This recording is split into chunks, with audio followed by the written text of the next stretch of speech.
आगे बढ़ते हैं और बड़ी खबर, आज वायनाड से नामांकन करेंगी प्रियंका गांधी। प्रियंका के नामांकन को लेकर तमाम तैयारियां पूरी हो गई हैं।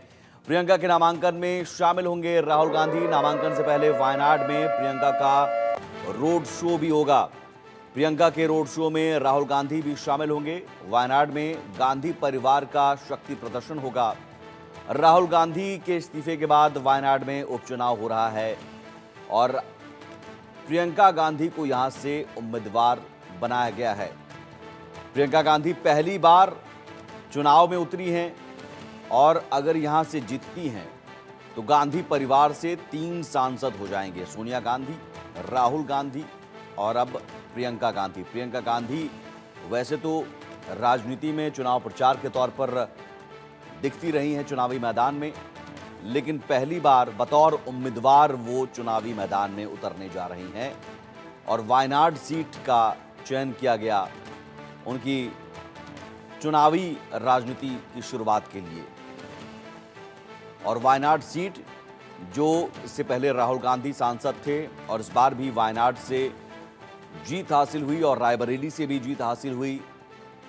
रायबरेली सीट उन्होंने अपने पास रखा और वायनाड से इस्तीफा दे दिया, वायनाड छोड़ दिया सीट और उसके बाद वायनाड पर उपचुनाव हो रहा है।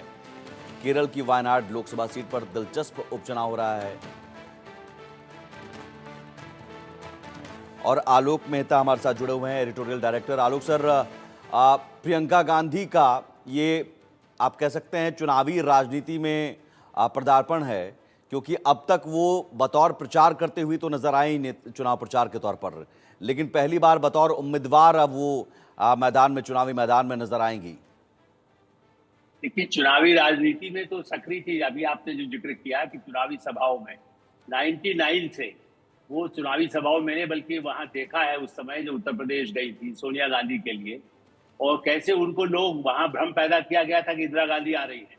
आप जानते हैं, मैंने जिस तरह से इंदिरा गांधी जी की हत्या के बाद भी गांव के लोग तो जानते नहीं थे कि इंदिरा जी आ रही है, तो मुझसे लोगों ने कहा इंदिरा गांधी आ रही है, इंदिरा गांधी आ रही है, दौड़ रहे थे, तो जा रहे थे इंदिरा गांधी के लिए।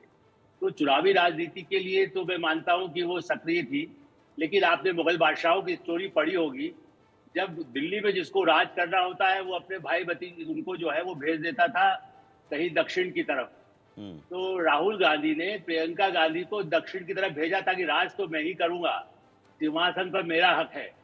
जबकि वो ये बात भूल गए कि इंदिरा गांधी ने जब वो बहुत छोटी थी तब भी कहा था कि हाँ, प्रियंका में लक्षण दिखते हैं जो मेरी मैंने एक तरह से सफल हो सकती है। ये तो शायद प्रधानमंत्री शब्द कहा कि नहीं कहा, लेकिन उनके पुराने जो परिवार के लोग हैं, डॉक्टर माथुर और दूसरे लोगों ने लिखा है। मैं इंदिरा गांधी से मिलने का वक्त मिला, लेकिन मैंने देखा कि अभी नहीं, 2011 में मैं जिस अखबार को संपादित करता था नई दुनिया, उसमें लीड स्टोरी छापी थी हमने, हमारे टीचर संपादक की, जिसमें बाकायदा ये कहा गया कि चूंकि बहुत वरिष्ठ जो परिवार के सदस्य थे, एक तरह से परिवार के नेता ही थे, लेकिन परिवार के सदस्य माने जाते थे नेहरू काल से, उन्होंने कहा था कि प्रियंका के लिए ही सही समय है। तब राहुल गांधी उस तरह से नहीं सफल हो सकते थे, तो उन्होंने तब ये कह दिया था कि जो है वही प्रियंका आएगी, तब जाके ठीक होगा। तो हमने सोचा कि अब तो आ ही जाएगी जी। आप देखिए, उसके बाद भी 15 साल और निकल गए।